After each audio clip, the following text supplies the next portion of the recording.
pimpin kami dan bimbing kami, supaya kami dari acara demi acara kami dapat memahami firman-Mu ini dengan baik dan benar. Sungguh terima kasih Tuhan, di dalam nama Tuhan Yesus Kristus kami berdoa. Amin. Baik. Sebelum kita memulai acara kebaktian kita, seperti biasa kita belajar Alkitab terlebih dahulu. Kita akan memulai tema kita dengan bunyi sangkakala terakhir. Sangkakala terakhir.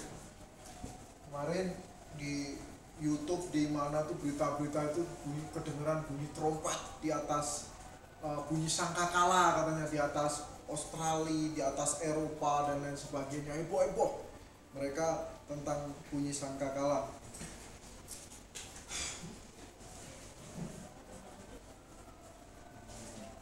Coba kita lihat ayat Alkitab di dalam 1 Korintus pasal 15.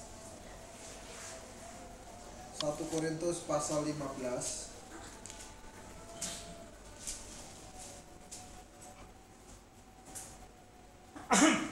ayat yang ke-52. 1 Korintus pasal 15 ayat yang ke-52. Dalam sekejap mata, pada waktu bunyi nafiri yang terakhir, sebab nafiri akan berbunyi dan orang-orang mati akan dibangkitkan dalam keadaan yang tidak dapat binasa, dan kita semua akan diubah. Ya, kalau saya baca dari 51 sampai 53, sesungguhnya aku menyatakan kepadamu suatu rahasia, kita tidak akan mati semuanya, tapi kita semuanya akan diubah dalam sekejap mata pada waktu bunyi nafiri yang terakhir, sebab nafiri akan berbunyi dan orang-orang mati akan dibangkitkan dalam keadaan yang tidak dapat binasa, dan kita semua akan diubah. Karena yang dapat binasa ini harus mengenakan yang tidak dapat binasa, dan yang dapat mati ini harus mengenakan yang tidak dapat mati. Nafiri terakhir.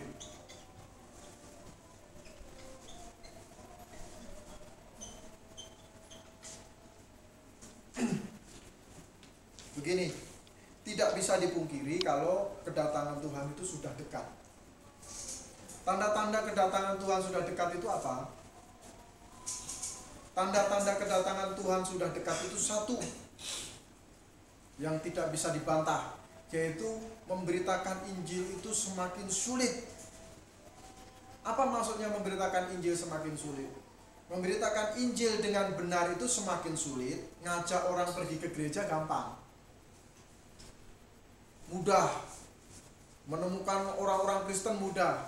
Tetapi memberitakan Injil dengan benar itu yang sulit. Semakin sulit, semakin susah. Diajari kebenaran semakin sulit, semakin susah. Ini tanda-tanda sudah mau dekat nih. Kenapa bisa begitu? Karena di dalam ayat Alkitab dijelaskan bahwa semakin mendekati kepada pengangkatan atau rapture, kita akan diangkat, itu katanya jumlah bangsa-bangsa lain itu semakin penuh. Sudah semakin penuh. Nah, ini sebenarnya masa di mana bangsa-bangsa lain non-Yahudi dikasih kesempatan untuk bertobat. Sampai kapan? Sampai jumlahnya menjadi penuh. Nah, kalau semakin sulit sekarang beritakan Injil, berarti sudah semakin penuh ini karung. Ibarat karung udah semakin mau penuh, sekarang lagi di apa tuh kalau orang Jawa bilang didet begitu. Ditekan-tekan gitu. Zaman sekarang ini. Buktinya diajari kebenaran firman Tuhan sulit sekali. Diajarin Injil yang benar sulit sekali. Orang-orang sekarang berkorban sampai kita modalin, kita korbankan segala sesuatu untuk orang bertobat, sekarang sulit. Kalau dulu kan gampang. Dulu siapin mobil saja, jemput, udah selesai, mudah mereka bisa. Sekarang begitu sulit. Begitu sulit. Nah, tetapi bunyi sangkakala ini kapan terjadi? Bunyi sangkakala terakhir ini kapan terjadi? Kalau ini penyaliban Kristus, ini ada pengangkatan, Ini ada masa 1x7. Ini ada Alkitab, zaman Alkitab selesai ditulis. Nah, kita berdiri di sini. Kita berdiri di sini menantikan Tuhan angkat kita, Tuhan menyongsong di sini. Nah, kita akan diangkat Tuhan nanti, ya. Nah, ini tandanya bunyi sangkakala. Kalau sudah dengar bunyi sangkakala, kita diangkat, kita sudah nggak ada lagi. Coba kita lihat dulu di 1 Tesalonika.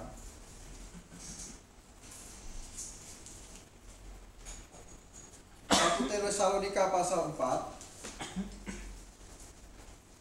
1 Tesalonika pasal 4 ayat yang 16 sampai dengan 17. 1 Tesalonika pasal 4 ayat 16 sampai 17.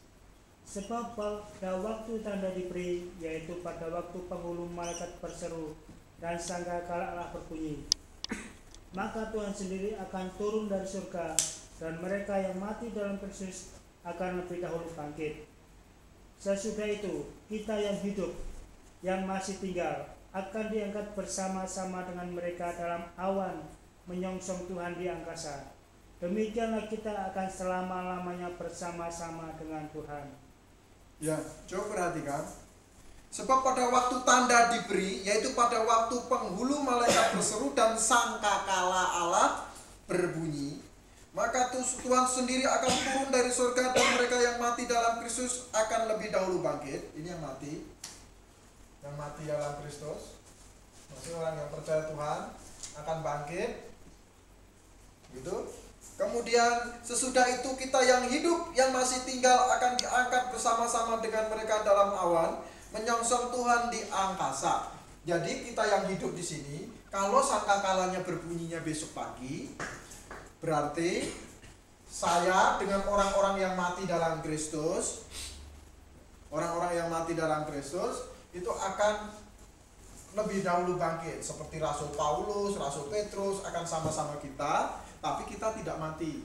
Kalau di dalam 1 Korintus pasal 15 ayat 52, dalam sekejap mata tubuh kita akan dirubah menjadi tubuh yang sempurna, seperti tubuh yang dikenakan oleh Rasul Paulus, Rasul Petrus, dan orang-orang yang sudah mati. Mereka akan mengenakan tubuh, dan kita juga akan mengenakan tubuh. Tubuh kita akan dirubah dari yang seperti ini menjadi tubuh yang sempurna.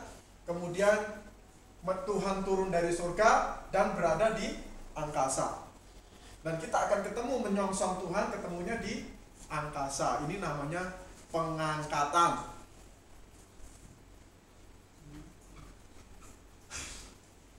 Pengangkatan atau rapture. Pengangkatan atau rapture. Jadi kita diangkat. Tandanya apa? Tandanya bunyi trompet. Wah, begitu. Tapi bukan trompet seperti yang ada di kemarin YouTube itu, gitu. Gereja-gereja sampai bilang hati-hati, bunyi sangkakala sudah berbunyi, gitu. Loh, nggak begitu. Sekali bunyi sangkakala itu kita sudah nggak ada. Kita sudah diangkat namanya. Ini bunyi trompet begitu, saya ada kawan bilang itu hati-hati bunyi trompet. Nggak bisa begitu. Itu bunyi trompet apa? Bunyi trompet Tuhan itu, nafiri itu berbunyi, berarti Tuhan turun ke angkasa dan kita sudah pasti diangkat sama Tuhan. Kita sudah tidak ada lagi. Kalau sudah dengar bunyi trompet begitu. Ini bunyi trompet kita masih aja bunyi trompet, katanya trompetnya itu katanya ngeri, katanya dung, katanya bunyinya di shooting itu didengar itu mereka ngeri juga katanya di YouTube dengan berbagai fenomena terjadi di atas Australia, terjadi di atas Eropa, kedengarannya itu terdengar trompet itu. Terus bahkan katanya kemarin di Afrika ada bunyi lagi begitu, katanya bunyi trompet itu. Kita tidak pungkiri sekali lagi Tuhan sudah dekat mau datang, itu betul. Bisa nanti malam Tuhan datang, bisa besok pagi Tuhan datang, bisa setelah selesai kebaktian ini Tuhan langsung datang menjemput kita. Itu ya, itu bisa saja terjadi. Nah, kedatangan Tuhan ini adalah kedatangan yang begitu disebut dengan pengangkatan. Artinya orang-orang yang tidak percaya kepada Yesus tidak diangkat, dia masih ada di dunia. Makanya ada beberapa kawan saya bergurau dengan teman kita dari Muslim. Jadi ada satu teman saya sekarang pindah ke Bandung ini bilang, Pak, oh bukan orang Muslim, satu pendeta yang tidak percaya pengangkatan, ingat saya. Dia bilang begini, Pak, kita mau pergi ke notaris yuk. Kenapa? Saya mau kasih harta benda saya, semua mobil, mau rumah, motor, semuanya yang saya punya. Kita pergi ke notaris. Ya bagaimana? Ya nanti saya kan mau diangkat. Jadi kita pergi ke notaris. Kalau saya diangkat, harta benda saya sumbangkan kepada pendeta ini. Wah, pendeta ini langsung bilang, wow, kok pengangkatan begitu katanya. Iya, saya diangkat soalnya. Bapak nggak percaya pengangkatan, jadi harta saya semua untuk bapak aja semua diangkat. Jadi syarat dari pengangkatan adalah orang-orang yang sudah lahir baru. Dia akan diangkat Tuhan, akan diubah, dan tidak peduli dengan yang di dunia. Makanya Tuhan bilang di dalam kitab Matius, apabila ada 2 orang di ladang, ya, 2 orang di ladang yang sedang mencangkul, yang satu diangkat, yang lain ditinggalkan. Apabila ada 2 orang memutar batu kilangan, 2 memutar, satu batu kilangan itu harus diputar 2 orang karena berat. Mau giling padi, giling apa gitu berat, batunya itu batu penggilingan itu berat. Jadi kalau saya putar ke sini, yang situ nanti gantian saya ke sini gitu. Ngasih ke saya, ini saya kasih ke sana, dia kasih saya ke sini gitu. Jadi 2 perempuan biasanya kerja begitu. Kalau kita kan nunggu pakai langsung bluk. Kalau mereka digiling pakai gini, terus kasih ke sini karena batunya berat. Nah katanya kalau masa pengangkatan, yang satu diangkat, yang lain ditinggal. Jadi perempuan itu bingung, mana teman saya satu gitu. Kehilangan gitu. Jadi itu masa pengangkatan bisa secara tiba-tiba, dimana kita bisa diangkat kapanpun kalau tandanya bunyi sangkakala itu berbunyi.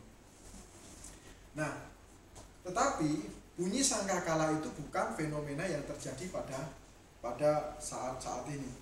Kemungkinan sangkakala itu berbunyi bisa saja yang dengar orang-orang percaya saja, bisa saja.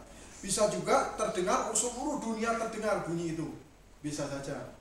Tetapi bunyi itu tidak bisa sepotong-sepotong. Karena seluruh orang-orang percaya itu ada tersebar di seluruh dunia. Bukan di atas Eropa saja atau di atas Australia saja, tapi di Indonesia pun banyak orang yang lahir baru juga. Jadi kalaupun bunyi sangkakala, itu bunyi sangkakala yang terdengar di seluruh dunia. Bunyi itu. Tidak sepotong-potong orang bisa dengar gitu, yang lain tidak gitu. Jadi semuanya bisa dengar gitu. Nah ini mengenai bunyi sangkakala dan fenomena yang terjadi belakangan ini.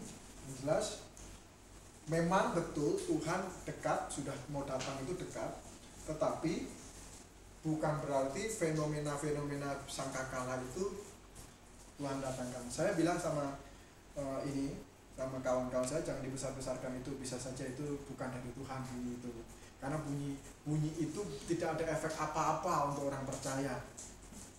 Bunyi itu, bunyi yang Tuhan berikan itu sangkakala Allah, bukan fenomena alam, tapi sangkakala Allah. Sekarang para ahli itu bingung. Para ahli ini bingung. Katanya diteliti DNA manusia, terus kemudian diteliti lagi penemuan-penemuan yang terjadi ada di Kepulauan Malta, ada di kepulauan mana katanya. Itu menunjukkan bahwa manusia itu bukan dari makhluk bumi ini, dari makhluk planet diturunkan gitu, dari planet mana diturunkan gitu. Yang jelas bukan dari bumi ini gitu. Sampai menyimpulkan begitu manusia ini. Nah, tapi yang jelas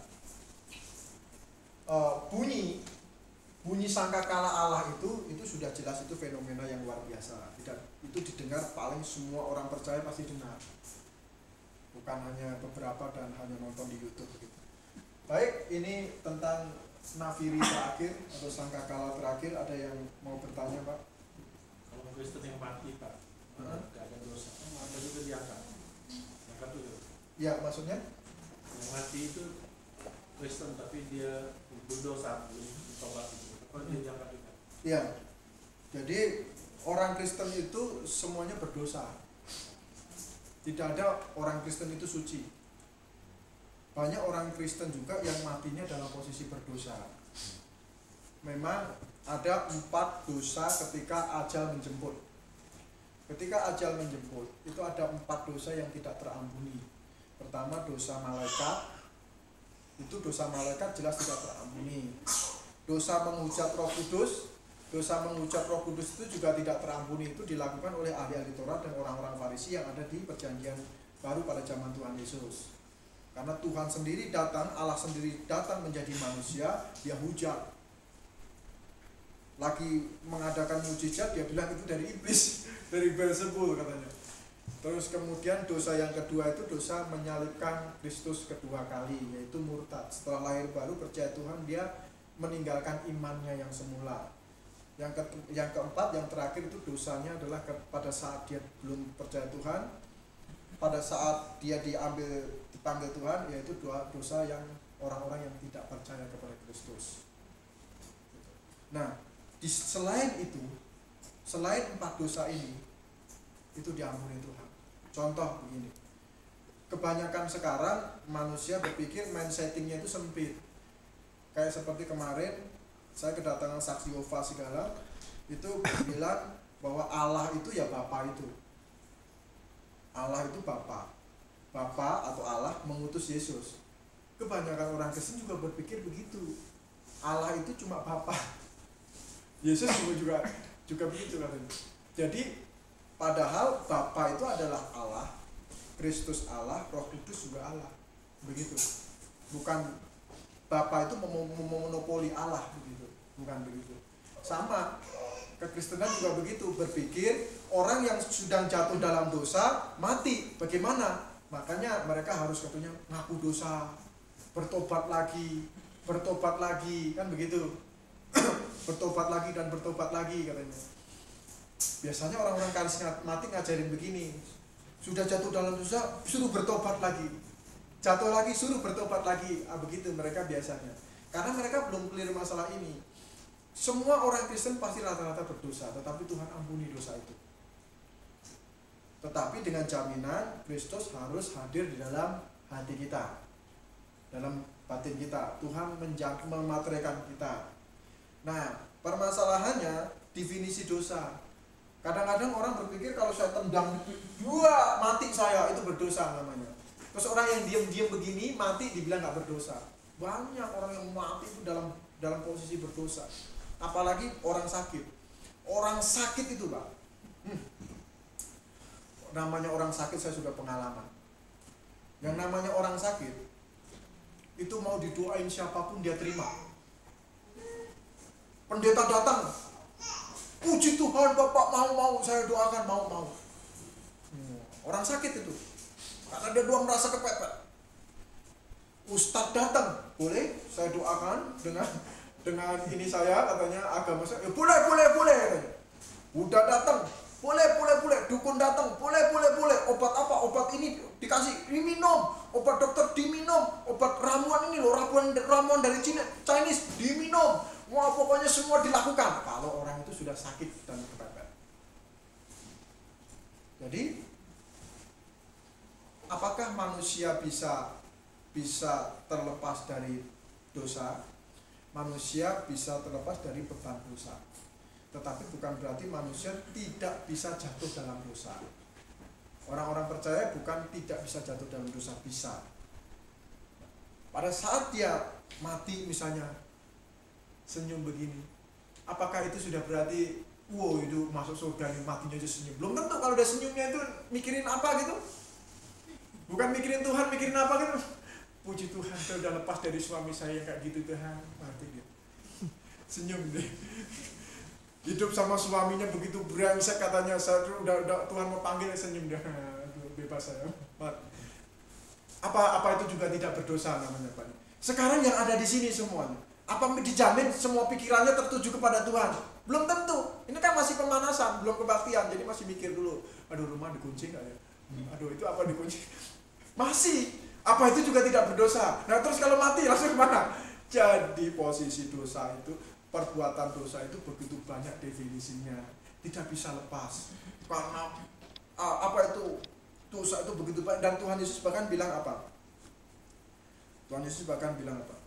Kalau kita sedang mikir saja itu sudah berzina katanya.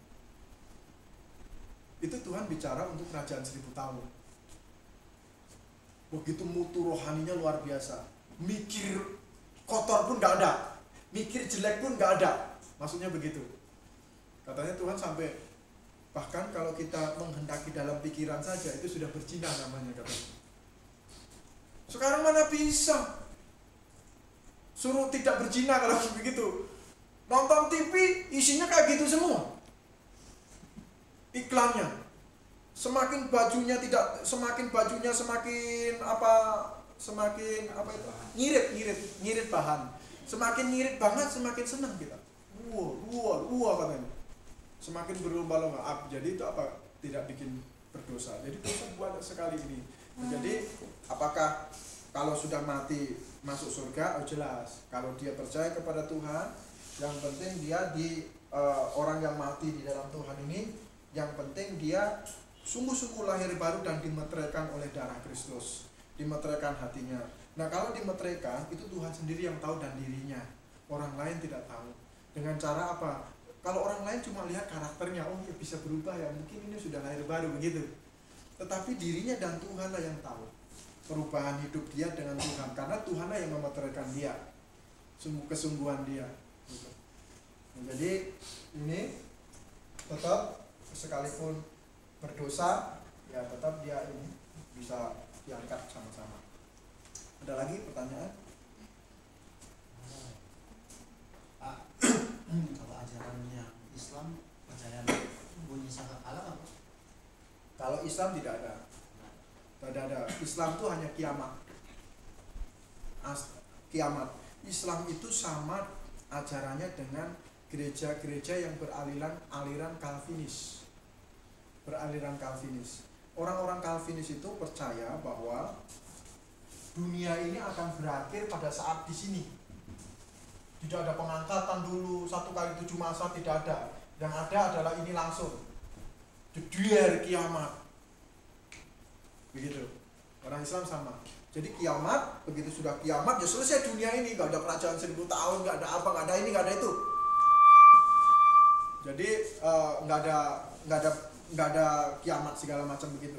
Nggak ada kerajaan 1000 tahun dan lain sebagainya. Mereka langsung di sini selesai ya sudah. Itu ajaran mereka begitu. Nah, gereja-gereja yang mengajarkan begini, ini biasanya gereja-gereja yang beraliran Protestan. Orang-orang gereja-gereja yang beraliran Protestan dan Katolik, mereka percaya kiamat, tapi tidak percaya ada pengangkatan 1x7 masa dan masuk 1000 tahun, itu tidak ada. 1000 tahunnya kapan? Buat mereka sudah terjadi sekarang. Gitu. Mereka menganggap ini kerajaan 1000 tahun sudah terjadi sekarang, gitu. Jadi mereka langsung kiamat, selesai dunia. Gitu. Ada lagi? Nanya itu di Galatia 5:19 itu. Galatia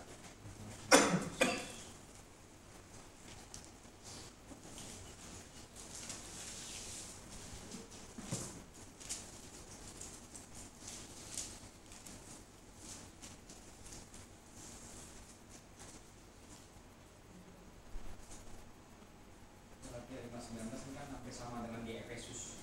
ya. Beberapa perbuatan daging yang membawa kejahteraan, maksudnya tidak mendapatkan tempat dalam kerajaan surga maksudnya. Jadi maksudnya orang lahir baru kan baru lahir baru mungkin perbuatan daging ini nggak bisa langsung hilang. Iya, betul. Jadi maksudnya saat baru dia mengalami lahir baru tapi masih melakukan hal ini, sangkakala berbunyi. Ya.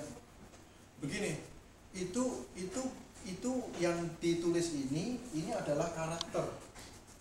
Karakter itu begini, perbuatan daging telah nyata yaitu percabulan. Suka percabulan, maksudnya begitu. Ini perbuatan nyata, suka percabulan. Suka kecemaran. Suka mengumbar hawa nafsu, gitu. Suka penyembahan berhala. Begitu.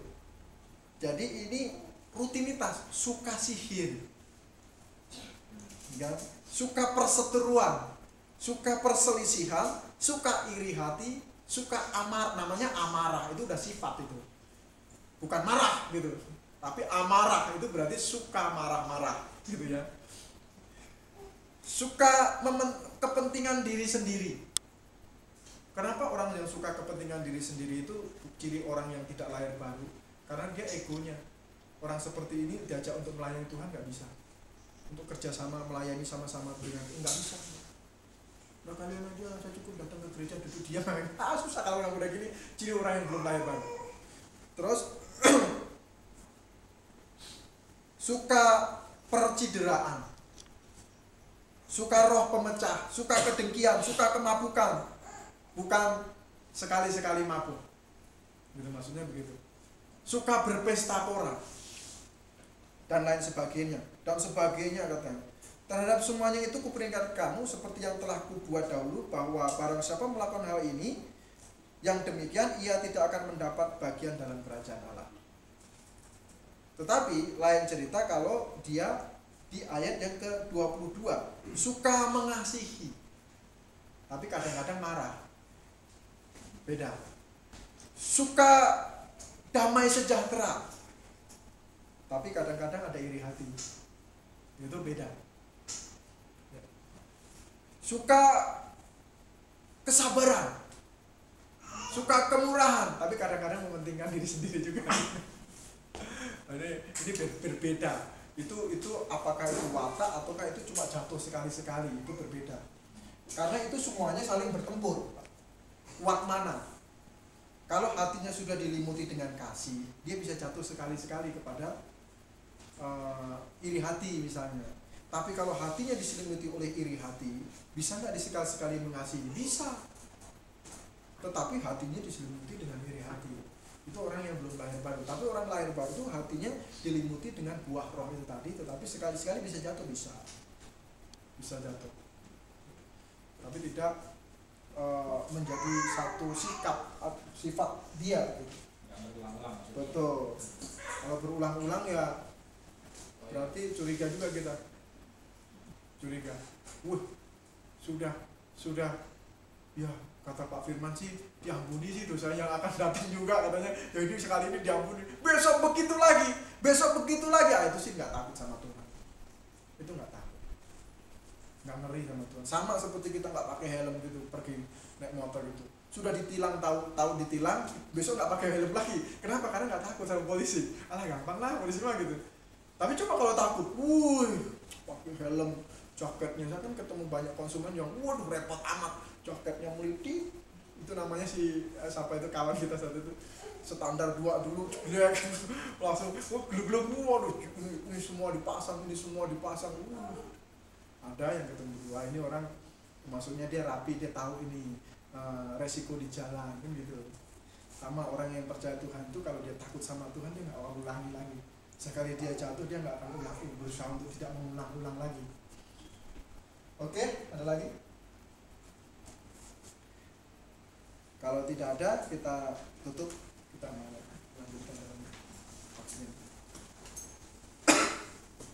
Bapa di surga, kami bersyukur dan berterima kasih bahwa malam ini kembali kami sudah belajar kebenaran firman-Mu, dan Tuhan pimpin kami untuk kemudian kami mau melanjutkan acara kebaktian kami. Tuhan pimpin kami. Terima kasih Tuhan, di dalam nama Tuhan Yesus Kristus kami berdoa. Amin.